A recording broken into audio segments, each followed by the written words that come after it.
Let's have a little fun today. This is going to go in a different direction.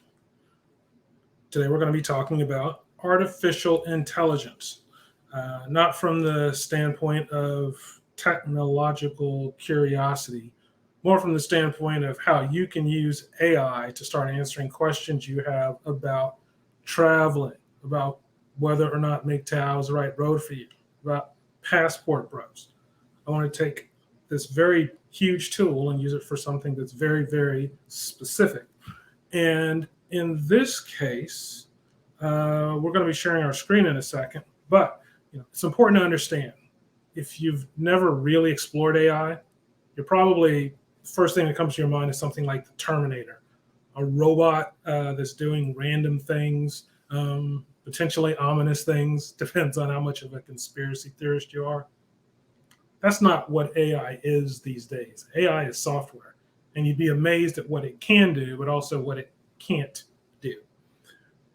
Today, we're going to be looking at ChatGPT.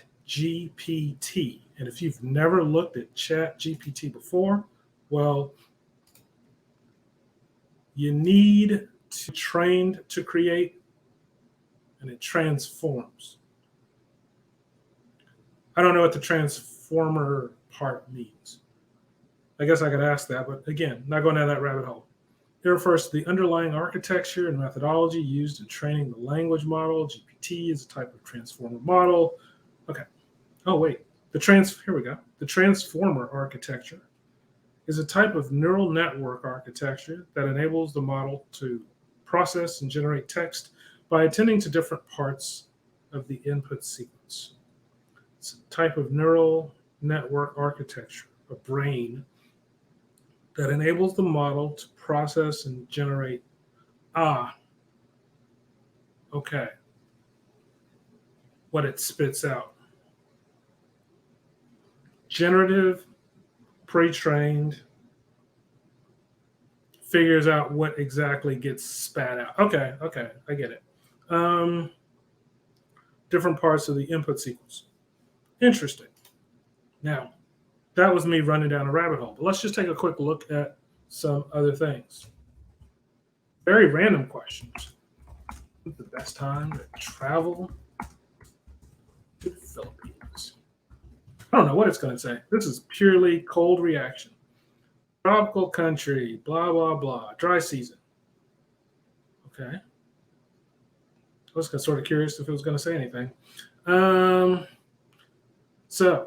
Factors that may influence your travel plans, not so much a reco. Dry season, November to April. Generally considered the best time to visit the Philippines. Well, I'm going in June, so oh well. Typically dry with less rainfall.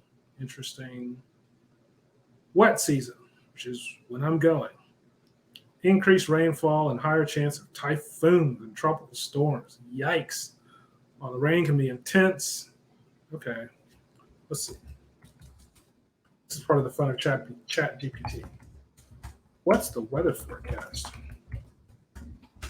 Cebu for the last week in June. Again, I don't know what I'm going to get.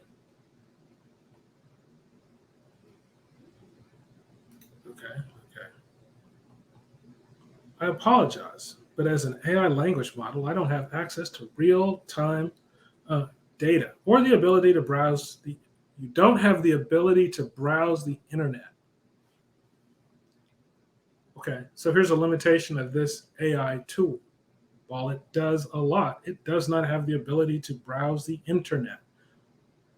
I guess I get that. You don't want your AI taking all kinds of random stuff and just spitting it out at people.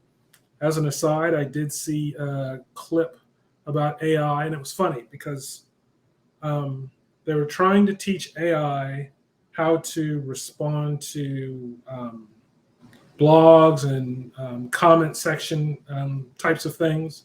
So the AI was looking at the way people commented and started spitting out messages to match.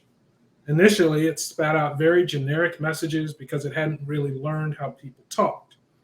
But what's funny is over time, What the AI was picking up was lots of racist, misogynistic, hateful language that pops up a lot in blogs and in the comment section. So the AI started spitting out very racist, hateful things because that's what it understood people to expect. They had to take it down. They had to kind of untrain it. But it was funny. It literally just reflects what it's seeing. At least that tool did. A lot of unforeseen outcomes of using AI and telling it to just learn from the environment. You don't know what part of the environment it's going to learn from. However, what we do have here is that, to obtain the most accurate and up to date weather forecast, checking with reliable local weather sources. Yeah, I could do that. Not that helpful, but you kind of get the point. ChatGPT gives you a chance to ask just about any question, one location, and start getting all kinds of answers right here. You don't need to figure out what the right search terms are. You don't need to figure out what the right site is to go to. You just go here, and a lot of the questions that you can have answered will be answered fairly easily. So, tying this back to travel, Philippines, as we start to think about things like what's the average cost of a flight from New York to Manila? Probably not going to tell me that. It'll probably give me airlines to check with. That would be my guess.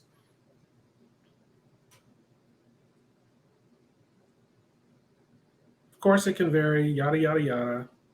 Yeah, yeah, yeah. Will you give me a number or not? That's my question. As a rough estimate.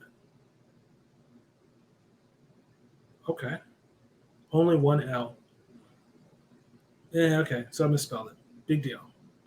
$1,500. Subject to change. Now, I have a ticket and it cost me a whole lot more. But admittedly,